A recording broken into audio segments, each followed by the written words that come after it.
ये question NPO को कर रहे हैं हम लोग। Following is the summary of cash transaction of royal club for 31st year and 31st मार्च 19। यहाँ पे आपको सब कुछ दिया हुआ है। मैंने यहाँ पे कट मारा है, मतलब life membership fees will not come to the income and expenditure account because it is life term, it is for life term, ठीक है। Rent, wages, electricity charges, honorarium. Honorarium जो है ना एक तरीके से सैलरी की तरह ही होता है। ये जैसे कोई बहुत बड़ा गेस्ट आया है या कोई मतलब कोई हॉस्पिटल है तो बहुत बड़ा, उसमें कोई मिनिस्ट्री ऑफ हेल्थ से किसी को बुला लिया, हर्षवर्धन को, या फिर कोई ऐसे मतलब कुछ भी एक संस्था का बड़ा सा कोई बहुत इज्जतदार इंसान बुला लिया तो उसको ओनोरेरियम देते हैं, आने के लिए एक चार्जेस देते हैं, उसको बोलते हैं ओनोरेरियम। बुक्स, बुक्स हमेशा आपकी एसेट्स होंगी, ठीक है। ऑफिस एक्सपेंसेस, एफडी, आपने एफडी करा रखी 3% की, तो आपका जो ये जो 3% है ये आपकी इंप्लाइड एडजस्टमेंट होती है, जो एडजस्टमेंट नीचे नहीं लिखी फिर भी आपको करनी पड़ेगी। बैलेंस सीडी, बैलेंस सीडी 2 बार क्यों लिखा हुआ है, समथिंग, अच्छा इसी अमाउंट को इन्होंने उठा के 2 बार यहाँ लिख दिया, I am sorry, miss printing है ये अमाउंट कट कर लेंगे, बस यही है। बाकी मैं कंफर्म कर लेता हूँ जोड़ करके कि ये सही है कि नहीं है, एक मिनट में। Adjustment, in the beginning of the year the club possessed books of 2 lakh, मतलब इसको बुक का ओपनिंग बैलेंस हो गया और फर्नीचर का ओपनिंग बैलेंस हो गया 85,000। Subscription in arrear in the beginning of the year amounted to this, ये बिगिनिंग का आउटस्टैंडिंग है, और एट द एंड 4500। 6 महीने का रेंट ड्यू भी है, दोनों सालों का, बिगिनिंग का भी और एंड का भी। Prepare income expenditure account of the club for the year this, और आपको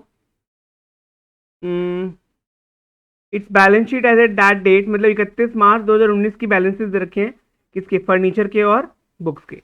इसके ऊपर आपको कंजम्पशन डेप्शन जो भी निकालना होगा वो निकालेंगे। क्लियर है? चलिए लेट्स स्टार्ट डूइंग दिस। एक मिनट यार, ये क्या है? ओके, तो फर्नीचर,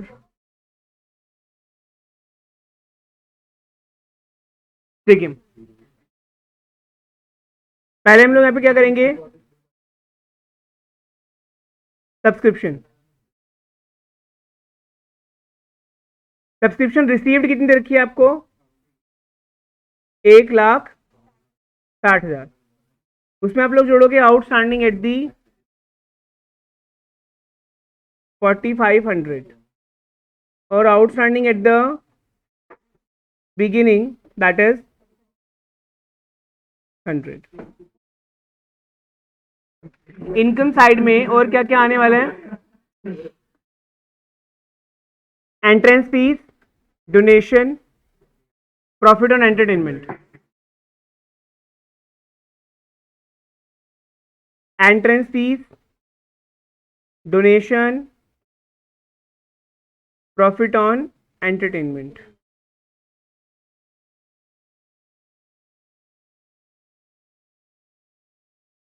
इसके अमाउंट्स कंफर्म कर लेते हैं, 25,500, 16,500, 5600, है ना।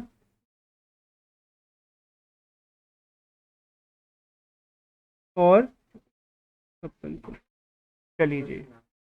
इतना करने के बाद में अभी हम लोग बनाएंगे क्या, इधर खर्चे वाले साइड को लेके चलते हैं। इन द एक्सपेंडिचर साइड आपको रेंट दिया हुआ है, रेंट का कोई आउटस्टैंडिंग, रेंट का आउटस्टैंडिंग है। एक बार मैं आपको बता दूं, अगर सेम अमाउंट बिगिनिंग में भी आउटस्टैंडिंग है और एंड में भी आउटस्टैंडिंग है तो आपका आंसर जीरो, मतलब वही हो जाएगा, नलीफाइड हो गया सेम, क्योंकि 500 आप ऐड करोगे, 500 लेस करोगे। लेकिन कितना है वो एग्जामिनर जानना चाहता है कि आपने कैलकुलेशन करनी आनी चाहिए आपको।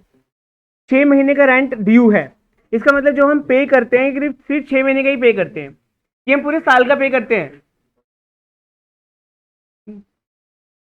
पिछले साल का 6 महीने का आउटस्टैंडिंग था, इस साल का 6 महीने का आउटस्टैंडिंग था, इसका मतलब पे तो हम पूरे 12 महीने का कर रहे हैं ना। Please point to be noted, या तो आप इसको इग्नोर कर दो अगर आपको कंफ्यूजन है एग्जाम में, you can ignore it, but लेकिन आपको अगर समझना है, आप मेरी बात सुनिए, कि आपका ये जो साल है, 2 साल कर देता हूं मैं इसको, ये है आपका 19-20 और ये है आपका 20-21। यहां पर भी आप 6 महीने का रेंट पे नहीं करते हो, और यहां पर भी आप इस अगले वाले 6 महीने का रेंट पे नहीं करते, मतलब आप 6 महीने का रेंट ही पे करते हो बस। ठीक है, मतलब कि ये हुआ कि इस साल के 6 महीने का रेंट प्लस पिछले महीने का 6 महीने का रेंट आप इस साल में पे कर दोगे और इस साल का 6 महीने का छोड़ दोगे। इसका मतलब ये हुआ आप पे तो पूरे 12 महीने का ही कर रहे हो ना, पिछले 6 महीने का और अपने 6 महीने का। जो आपको 16,800 दिया हुआ है पेड में, इसका मतलब वो क्या है, 12 महीने का है। 12 एकम 12, 12 चौक 48, 1400 रुपये आपका महीने का रेंट बनता है। तो 6 महीने का कितना बनेगा, 8400। आप कहोगे सिंपली इसको हाफ कर देते ना हम लोग, वो भी कर सकते हो। आपका 6 महीने का कितना रेंट बनेगा, 8400। तो आप लोग क्या करोगे, यहाँ पे आप लोग लिखोगे रेंट 6800, इसमें प्लस कर दोगे outstanding at the end 8400, minus कर दोगे outstanding at the beginning 8400। Ultimately आपका 12 महीने का रेंट तो पेड है ना।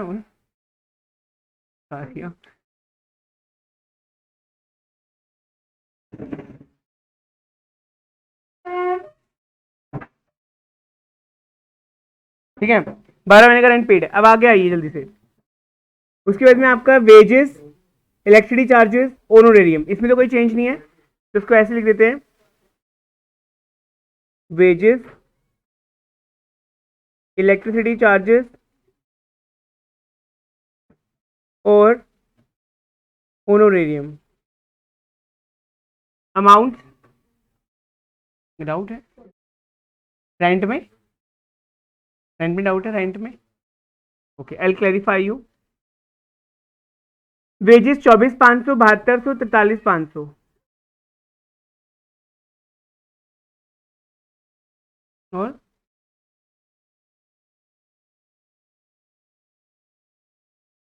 ओके, ऑफिस एक्सपेंसेस है बस, एक मिनट बेटा हो गया। कितने बेटा office expenses, 45, 100,000।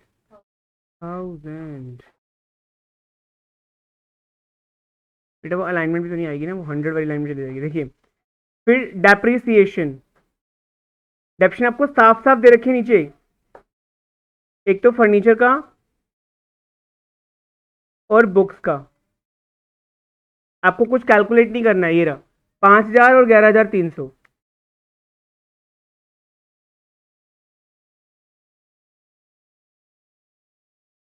How much, FD के ऊपर इंटरेस्ट, ये एम्प्लॉयड एडजस्टमेंट मैंने आपको कहा था, इसकी कैलकुलेशन आप कर सकते हो। एफडी कितने की थी भैया, 80,000 की, और 3% 6 महीने का। अक्टूबर में तो मतलब 6 महीने का, अक्टूबर से मार्च 6 महीने होते हैं, 6 महीने का 3% निकाल देंगे। 80,000 का 3%, 6/12, इट विल बी 2400 का आधा, 1200। क्लियर है, चलो इतना आप लोग करो, फिर मैं आपको बताता हूँ कि इसकी कैलकुलेशन करके स्टैंड। यहाँ पे रेंट वैल्यूज में एक डाउट है, मैं एक बार जल्दी से क्लियर कर देता हूँ। जैसे देखिए मैं आपकी फीस का एग्जांपल लेके चलता हूँ, मान लेते हैं। ठीक है, आपका पैटर्न ये है फीस पे करने का कि आप 6 महीने की, मतलब आप जैसे मंथली फीस होती है आपकी, तो आप 15 डेज की फीस पे करते हो और 15 डेज की फीस पे नहीं करते हो। ठीक है ना, और जो 15 डेज की पिछले बारी की आउटस्टैंडिंग थी वो इस बार पे कर देते हो। ये रूल है। जैसे मान लो कि यहाँ पे अभी जनवरी चल रहा है, जनवरी एंड फरवरी, पिछले महीने फरवरी जनवरी था, अभी फरवरी चल रहा है। जनवरी की 6 महीने की फीस आपने पे नहीं की थी, आपका ये रूल है कि 15 मंथ की 15 डेज की फीस आप पे नहीं करते हो। ठीक है, जनवरी की 15 डेज, लिसन टू मी, मान लो 1,000 रुपीज फीस है, तो 500 रुपये आपने वहीं पे कर दी जनवरी में ही, और 500 रुपये आपने आउटस्टैंडिंग कर दिया। ऐसे ही आपने फरवरी में 500 रुपये पे कर दिया, 500 रुपये आउटस्टैंडिंग कर दिया। लेकिन ये तो है नहीं कि आप हमेशा आउटस्टैंडिंग छोड़ते जाओगे। जो आपका पिछले 15 दिनों की फीस है वो आप यहाँ पे करोगे ना with this month, this 15 days fees, तो अल्टीमेटली आप कितने दिन की फीस पे कर रहे हो, आप पूरी मंथ की फीस ही पे कर दे रहे हो। बट आपका रूल ये कहता है कि आप 15 दिन की आउटस्टैंडिंग लेके चलते हो। ठीक है, तो इसीलिए फिर ये उसी हिसाब से फिर 8400 आ गया। मतलब अल्टीमेटली जो आपको 16800 दिया था क्वेश्चन के अंदर, 16800 वो आपको 12 महीने का दिया था, तो 6 महीने का कितना, 1 महीने का कितना आ जाएगा 1400, तो 6 महीने का कितना आ जाएगा 8400। इसको बेफालतू में तो लंबा करने से बेटर तो ये था कि इसको आधा कर देते, है ना। चलिए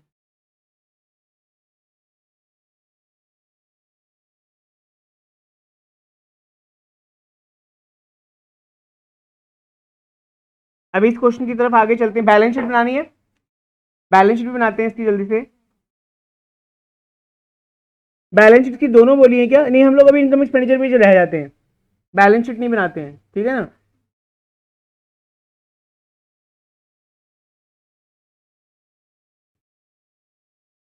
नाउ देखो, ओपनिंग बैलेंस शीट में आपकी opening furniture, sorry opening book, opening furniture, opening cash.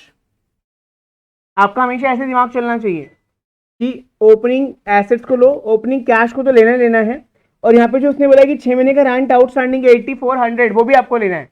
कहाँ जाएगा वो, लाइबिलिटी साइड में, ठीक है।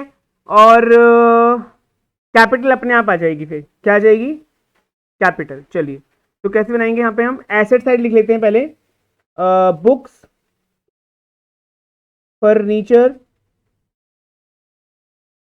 Cash in hand, cash at bank, और पिछले बारी का subscription outstanding. Subscription outstanding is your asset, you should know it. Rent outstanding इधर आ जाएगा, कैपिटल फंड आ जाएगा। कैपिटल के आगे फंड लगाना बहुत जरूरी है क्योंकि प्रॉफिटेबल नहीं है ना। बुक्स 2 लाख की थी, 85,000 के थे। कैश देख लेते हैं ऊपर से, 10,21,900।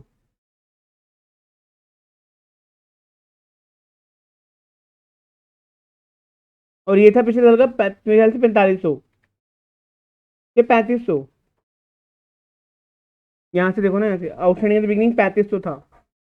और आप पीएनएल में देख लिया करो, मतलब इनकम एक्सपेंडिचर में देख लिया करो कि बिगिनिंग का आउटस्टैंडिंग कितना है 8400, वो भी यहाँ पे आएगा। पिछले साल की एक एक चीज यहाँ पे आएगी। सॉरी,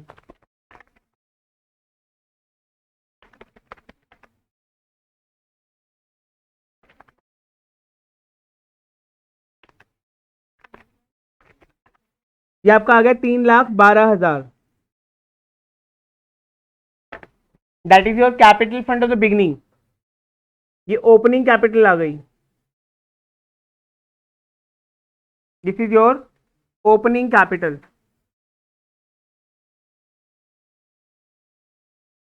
हाँ, उसके बाद में क्या आता है, फर्नीचर। फर्नीचर था आपका 85,000 का। फर्नीचर परचेज किया क्या हमने साल में, no we haven't purchase the furniture, but depreciation लगा उसका।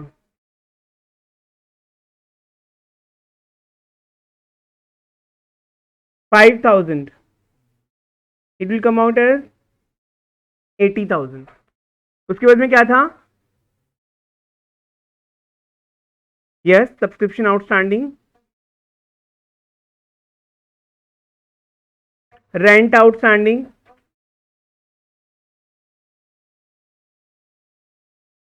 हाँ एफडी, एफडी 3% एफडी, 3% की फिक्स डिपॉजिट। उसके ऊपर इंटरेस्ट भी हमारा वो है, ऐड नहीं अलग से दिखा दो, accrued interest, accrued interest. Subscription outstanding 4500 रुपये थी, और एफडी थी हमारी कितने की, 80,000 की थी। उसके ऊपर ब्याज मैंने निकाला था 1,200 रुपये का।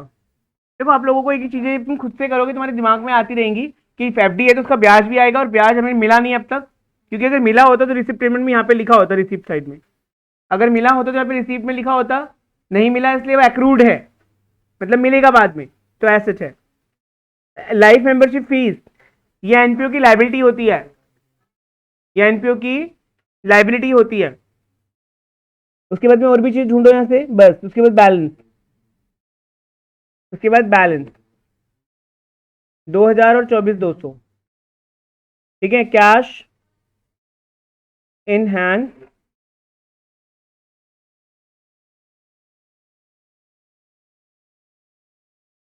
2024,200। इधर हमारा रेंट कितना था, वही था 8400, और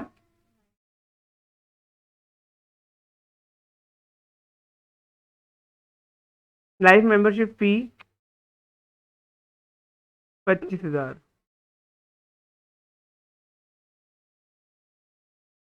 उसके हिसाब से हाँ हाँ, देखिए कैपिटल फंड कितना था बिगिनिंग में, 3,12,000। उसमें अपने सरप्लस कितना कमा लिया था, अगर डेफिसिट होता तो जुड़ घट जाता, तो आपका आ जाएगा 368500। You must add both the sides, if they are equal their answer, then your answer is correct. देखिए, following is the receipt in payment account of the Delhi football club for the year ended 31st March 19।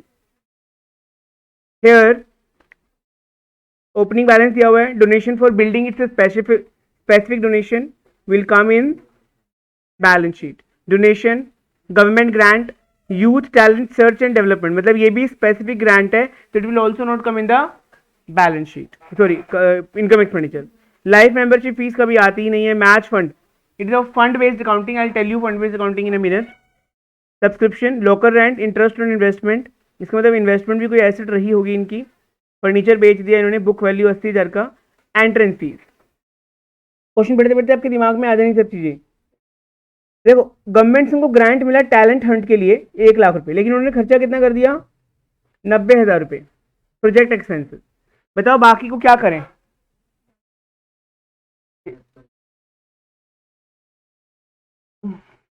Income expenditure भी दिखा दें। But ये कह रहे हैं कि इन्होंने अलग से एक अकाउंट बना रखा है उसके लिए, बैंक अकाउंट में एक खाता खोला हुआ है, एक अलग से खाता खोला हुआ है इन्होंने इसके नाम से। तो इसका मतलब इनके पास जो पैसा 1 लाख रुपए आया, इन्होंने इसको एक अकाउंट में डाल दिया, यंग टैलेंट वगैरह जो भी है, उसमें से 90,000 खर्च करके अभी भी इनके अकाउंट में कितना बैलेंस बचा हुआ है, 10,000। इसका मतलब वो आपको कहाँ दिखाना है, बैलेंस शीट। जो 10,000 रुपए का आपको फायदा रिकॉर्ड नहीं करना, क्या पता आगे फिर ऐसा खर्चा हो सिमिलर, तो अभी आपको उसको बैंक में रखना है। फिर मैच एक्सपेंसेस, क्योंकि मैच का फंड दिया हुआ है, तो इसलिए मैच के जो खर्चे हैं उनको अभी हम कुछ नहीं करेंगे, उनको अभी ट्रीट करेंगे। फर्नीचर हमारी एसेट है, ये भी नहीं आएगा, ये भी नहीं आएगा, ये भी नहीं आएगा। हाँ हाँ हाँ, उसकी हम अभी बात करेंगे। Salary, insurance expense, closing cash, okay चलिए। Furniture will not come, furniture का केवल प्रॉफिट लॉस आएगा, प्रॉफिट लॉस। अगर 80,000 का फर्नीचर, 80 का आपने 1 लाख में बेच दिया, 20,000 का गेन आएगा, ठीक है ओनली। कैपिटल गेन या गेन, वो कहते क्या एक्चुअली में क्या है, कैपिटल गेन और ट्रीटेड एज कि कैपिटल से किया गया गेन, ठीक है। एनपीओ में अगर आपको एसेट बेच रहे हो ना, तो it is treated as gain, क्योंकि मानते हैं कि ओल्ड था आपका, ठीक है, डिस्कार्डेड था तो आपने बेच दिया। ओए नहीं, इसके पे बचो, ठीक है। During the year, during the year ended 31st March 19, the club had 550 members. ये बहुत इंपॉर्टेंट है। क्लब के पास कितने मेंबर हैं, 550 मेंबर हैं, और हर मेंबर पे करता है 100 रुपए का सब्सक्रिप्शन। इसका मतलब हर साल का एक फिक्स अमाउंट आता है उनके पास, न ज्यादा ना कम। सैलरी आउटस्टैंडिंग 18 की 10,000 रुपए है, और 19 की 5,000 रुपए है। इनकम एक्सपेंडिचर आपको बनाना है, तो आप इस बात पे पहले फोकस करेंगे कि अगर एनपीओ के पास नंबर ऑफ मेंबर्स आर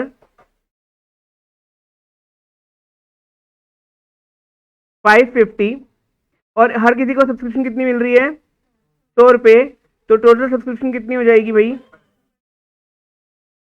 55,000 रुपए। इस साल मुझे कितनी मिली है, 52,000। इसका मतलब ये मेरी subscription outstanding at the and बोलूं या बिगिनिंग बोलूं, एंड ही बोलूंगा, क्योंकि मुझे और कोई इन्फॉर्मेशन नहीं दी है। मतलब 55 मिलनी चाहिए थी, 52 मिल गई, 3,000 रुपये मेरा इस साल का आउटस्टैंडिंग है, वो मेरा क्लोजिंग बैलेंस शीट में जाएगा। वैसे भी उन्होंने बैलेंस शीट बोली नहीं है बनाने के लिए, अच्छा क्वेश्चन है ये, सिर्फ इनकम एक्सपेंडिचर बोला है, ठीक है। तो आपको 55,000 रुपये सब्सक्रिप्शन लेने हैं, ओके। तो इन्वेस्टमेंट की बात करिए, 10% की इन्वेस्टमेंट है, जुलाई में करिए आपने, तो 9 महीने का आपको ब्याज लगाना पड़ेगा 1,60,000 के ऊपर। क्लियर है? और बात करते हैं फंड बेस्ड अकाउंटिंग की। चलिए, we will talk about fund based accounting.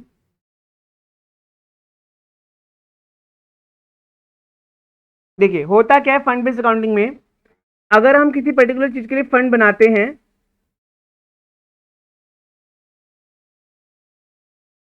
ठीक है,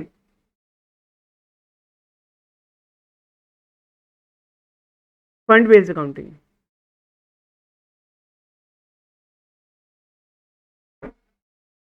फंड बेस्ड अकाउंटिंग का मतलब है कि अगर आपने किसी खर्चे के लिए पहले से फंड बना रखा है, if you have already made a fund for a particular expense, then all the expenses will be subtracted from that fund and all the income will be subsumed in the fund, उसी में add हो जाएगी। ठीक है, so let's take an example, like हमारे question में match fund है, मान लीजिए मैच फंड है 1 लाख रुपए का, 1 लाख का मैच फंड है, और एनपीओ ने बोला कि हम लोग मैच कराएंगे, हम बच्चों के टैलेंट को देखते हैं और हम क्या करते हैं, मैच बच्चों को रिक्रिएशन के लिए, क्लब है हमारा फुटबॉल का, हम मैच कराते हैं, और जो लोग हमें पैसे देना चाहता है फंड के लिए, डोनेट करना चाहता है, करिए। तो मान लीजिए मैच फंड के लिए बहुत सारी डोनेशंस आ गई, मैच फंड के लिए पैसा आ गया मान लीजिए इस साल 90,000 रुपए, मेरे पास पहले से मैच फंड कितने का था, 1 लाख का फंड मेरे पास पहले से पड़ा था, इस साल मुझे और 90,000 की डोनेशन आ गई, ठीक है, और अल्टीमेटली मेरे पास 1,90,000 रुपए हो गए, और मैंने फिर मैच के ऊपर खर्चा कर दिया, उसको बोलूंगा मैं मैच एक्सपेंसेस, मैंने मैच करा दिए, उसमें बहुत सारा खर्चा हुआ सब कुछ, अल्टीमेटली अवार्ड वॉर्ड सब कुछ मिलाते हुए, तो मेरा खर्चा हो गया 1,80,000 का। अब ये 10,000 रुपये कहाँ जाएंगे, ये 10,000 रुपये बैलेंस शीट में ही आएंगे मैच फंड के नाम से, बोलेंगे इतना पैसा बच गया, ये फंड में पड़ा रहेगा, ये पैसा बच गया, ये फंड में ही पड़ा रहेगा और ये बैलेंस शीट में जाएगा। क्या ये डोनेशन और ये खर्चा क्या अब इनकम एक्सपेंडिचर में आएंगे? नो, नहीं आएंगे, क्योंकि उसके लिए फंड था और वो फंड में से ही चले गए। ठीक है, लेकिन अगर ऐसा होता कि ये खर्चा 2 लाख का हो जाता, तो क्या करते फिर हम? तो ये हमारा जो 10,000 रुपए का जो हमको लॉस हुआ है, एक्चुअली में हमारे पास फंड केवल 1,90,000 का अवेलेबल था और हमें खर्चा करना पड़ गया 2 लाख का, तो वो एनपीओ अपनी जेब से भुगतेगा उसको, और फिर उसको वो दिखाएगा as an expenditure in IND। ठीक है, वो उसको यहाँ पे एक्सपेंडिचर दिखाएगा। हमारे क्वेश्चन में सिमिलर टाइप की एक इंफॉर्मेशन है कि हमारे पास मैच फंड तो केवल आया है 80,000 का, और क्वेश्चन में ऐसी कोई इंफॉर्मेशन भी नहीं है कि पहले से फंड पड़ा था, तो मतलब 80 का फंड हमारे पास आया और 90 का खर्चा हो गया, इसका मतलब 10,000 रुपए एनपीओ को अपनी जेब से भरने पड़ गए। ठीक है, क्वेश्चन के अंदर डेप्रिसिएशन के बारे में कोई इंफॉर्मेशन नहीं दी है, तो हम एज्यूम करेंगे कोई डेप्रिसिएशन नहीं लग रहा है। ठीक है, बाकी the question is very simple. Okay, और आप लोग इसकी बात करते हैं, अगर थोड़ा खाली कर दूं, हाँ देखिए, अगर बात करते हैं इसकी टैलेंट वाले की, तो उसको तो मैं आपको बता चुका हूं कि 1 लाख का टैलेंट के लिए पैसा आया, उसमें से 90,000 रुपये खर्च हो गया और 10,000 रुपये भी हमारे बैंक में पड़ा हुआ है। ठीक है, तो इसको तो आपको कुछ करना ही नहीं है।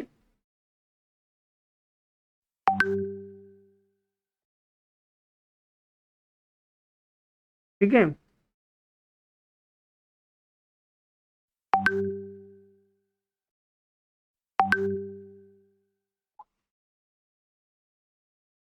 ठीक है, चलिए इसके लिए आप क्या करेंगे, जितना आपको आता है उतना तो स्टार्ट कर दीजिए। ओहो, सबकी निगाहें एकदम टाइम पे जाती हैं, मतलब मेन मेन चीजों की डिस्कशन कर लेते हैं।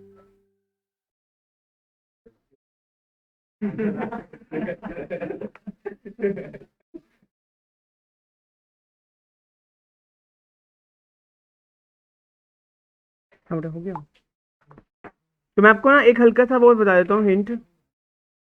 देखो, अगर मेरे हिसाब से करना है ना, तो जल्दी जल्दी से मैं आपको सिर्फ इतना समझा देता हूँ कि कैसे आप इनकम एक्सपेंडिचर अकाउंट बनाने वाले हो रफ में। देखिए, सबसे पहले आप लोग क्या करेंगे, डोनेशन और बिल्डिंग को इग्नोर कर देंगे, इसको इग्नोर कर देंगे, डोनेशन को ले लेंगे, गवर्नमेंट ग्रांट को बिल्कुल इग्नोर कर दीजिए, लाइफ मेंबरशिप को इग्नोर, मतलब इग्नोर करने वाली ज्यादा चीजें हैं इस क्वेश्चन के अंदर, मैच फंड को भी आप इग्नोर कर दीजिए, लेकिन मैच फंड का जो आपका डिफरेंस आ रहा है ना वो लेना पड़ेगा आपको मैच एक्सपेंसेस के नाम से। किस नाम से?